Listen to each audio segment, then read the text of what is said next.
Hello student, आज हम बात करने वाले हैं कि जो किडनी फंक्शन हो रही है उसका रेगुलेशन किस टाइप से हो रहा है, किस टाइप से इसमें रोल प्ले हो रहा है। तो जो हाइपोथैलेमस है या फिर जेजीए है, जक्स्ट्रा ग्लोमेरुलर एपरेटस, और कुछ सर्टेन एक्सटेंट पे हार्ट भी एक इम्पोर्टेंट रोल प्ले करता है किसमें, किडनी के फंक्शन में।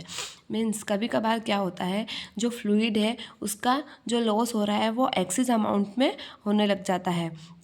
ठीक है, मीन्स जो हमारे बॉडी से जो किडनी का फिल्ट्रेशन हो रहा है, जो फ्लूइड बच रहा है वो क्या हुआ बहुत ज़्यादा ही एक्सक्रीट आउट हो रहा है। तो उससे क्या होगा, जो हमारी बॉडी का फ्लूइड है वो लॉस होने लग गया, क्योंकि एक लिमिट तक अगर वो एक्सक्रीट आउट हो रहा है तो ठीक है, लेकिन अगर एक लिमिट से आउट हो रहा है वो, तो फिर क्या होगा, एक्सीज अमाउंट हो रहा है, तो फिर उसके क्या होगा कि उसके कुछ हमको लॉसेस देखने को मिल सकते हैं और वो हमारे लिए हार्मफुल भी हो सकता है। देन फिर हमारी बॉडी क्या करती है, हमारी बॉडी कुछ ऑस्मो रिसेप्टर्स रहते हैं उनको एक्टिवेट करती है।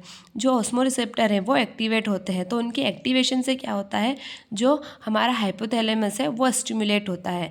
जैसे ही हमारा हाइपोथैलेमस स्टिमुलेट होता है तो वो रिलीज़ करता है किसे, एंटी डायूरेटिक हार्मोन को, मीन्स एडीएच हार्मोन, या फिर बोल सकते हैं हम वेसोप्रेसिन भी। ठीक है, और वो कहाँ से, तो न्यूरोहाइपोफिसिस से। अब ये न्यूरोहाइपोफिसिस क्या होता है, तो जो मैंने इंडोक्राइन सिस्टम की क्लास समझाई है उसमें मैंने अच्छे से समझाया है कि न्यूरोहाइपोफिसिस क्या होता है, किस टाइप से इसका रोल रहता है। ठीक है, तो उस वो क्या, न्यूरोहाइपोफिसिस किसका सिक्रीशन करता है, वेसोप्रेसिन का, या फिर बोल सकते हैं हम एंटी डायूरेटिक हार्मोन का।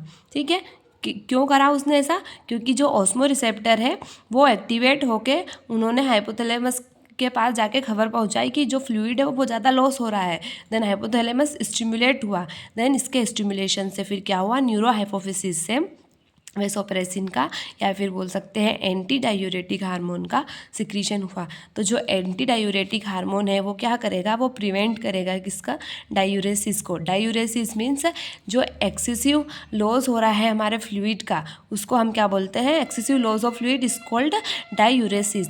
तो जो डायूरेसिस की प्रोसेस हो रही है उसको प्रिवेंट कर रहा है कौन, एडीएच। और एडीएच कहाँ से सिक्रीट हो रहा है, न्यूरोहाइपोफिसिस से।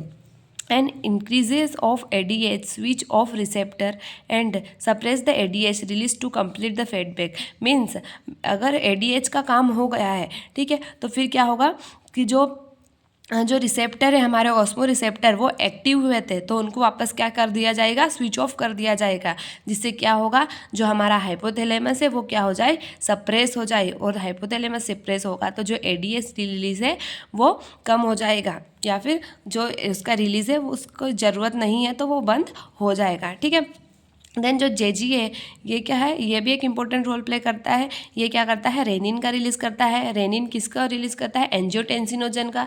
देन फिर एंजियोटेंसिनोजन से किस में कन्वर्शन होता है, एंजाइम की हेल्प से, angiotensinogen 1 and then angiotensinogen 2। Then angiotensinogen 2 क्या करता है, ये एक्टिवेट करता है adrenal cortex to release aldosterone. ठीक है, जो एल्डोस्टेरोन उसको एक्टिवेट करता है, ये मीन्स उसको रिलीज, जो एंजियोटेंसिन 2 है ये क्या कर रहा है, एक्टिवेट कर रहा है किसको, एड्रिनल कॉर्टेक्स को एक्टिवेट कर रहा है, ताकि क्या हो सके, हमारा एल्डोस्टेरोन रिलीज हो सके। ठीक है, देन एल्डोस्टेरोन जो रिलीज होगा तो ये क्या करेगा, रीएब्जॉर्प्शन करेगा किसका, सोडियम का और वाटर का रीएब्जॉर्प्शन करेगा। कहाँ से, from distil part of tubule. मैंने जब नेफ्रॉन का आपको पार्ट समझाया था तो उसमें बताया था डिस्टिल पार्ट कौन सा होता है ट्यूब्यूल्स का। ठीक है, तो जो डिस्टिल पार्ट है वहाँ से क्या होगा, सोडियम का और वाटर का रीएब्जॉर्प्शन होगा, और इस कॉम्प्लेक्स मैकेनिज्म को हम क्या बोलते हैं, रेनिन एंजियोटेंसिनोजन मैकेनिज्म। ठीक है, रेनिन एंजियोटेंसिन मैकेनिज्म एक इम्पोर्टेंट रोल प्ले करता है किसमें, हमारे किडनी के फंक्शन में। देन कुछ कभी कभी क्या होता है, एक हार्ट भी एक इम्पोर्टेंट रोल प्ले करता है। तो हार्ट क्या करता है, एंटी एट्रियल नाइट्रेटिक फैक्टर को रिलीज़ करता है, जिससे क्या होगा कि वेसोडाइलेशन होगा, और साथ ही क्या होगा, जो बीपी है, ब्लड प्रेशर है, वो भी डिक्रीज़ होगा। मीन्स यहाँ ऊपर हाइपोथैलेमस और जेजी है, यहाँ पे क्या हो रहा है, जो हमारा ब्लड प्रेशर है वो इंक्रीज़ हो रहा है, कॉन्ट्रैक्शन हो रहा है, ताकि ज़्यादा से ज़्यादा वाटर का रीएब्जॉर्प्शन हो सके। वहीं अगर एक लिमिट तक रीएब्जॉर्ब हो रहा है तो वापस उसको नॉर्मलाइज करना, बैलेंस करना पड़ेगा। देन फिर क्या होगा, ANF का सिक्रीशन होगा। मीन्स जो ANF है ये इनके जस्ट अपोजिट वर्क करेगा। ये क्या करेगा, वापस से वेसोडाइलेशन करेगा और साथ ही जो ब्लड प्रेशर है उसको मेंटेन करेगा, ब्लड प्रेशर को कम करेगा। तो इस टाइप से क्या होगा, हमारा जो किडनी के फंक्शन है इस टाइप से रेगुलेशन होते हैं, रेगुलेट होते हैं। किसकी हेल्प से, हाइपोथैलेमस की हेल्प से। JGA जक्स्ट्रा ग्लोमेरुलर एपरेटस ये कहाँ पे मिलता है हमको, तो जो हमारा ये वाला पार्ट होता है ग्लोमेरुलस, ठीक है, यहीं पे क्या होता है, जक्स्ट्रा ग्लोमेरुलर एपरेटस, ठीक है।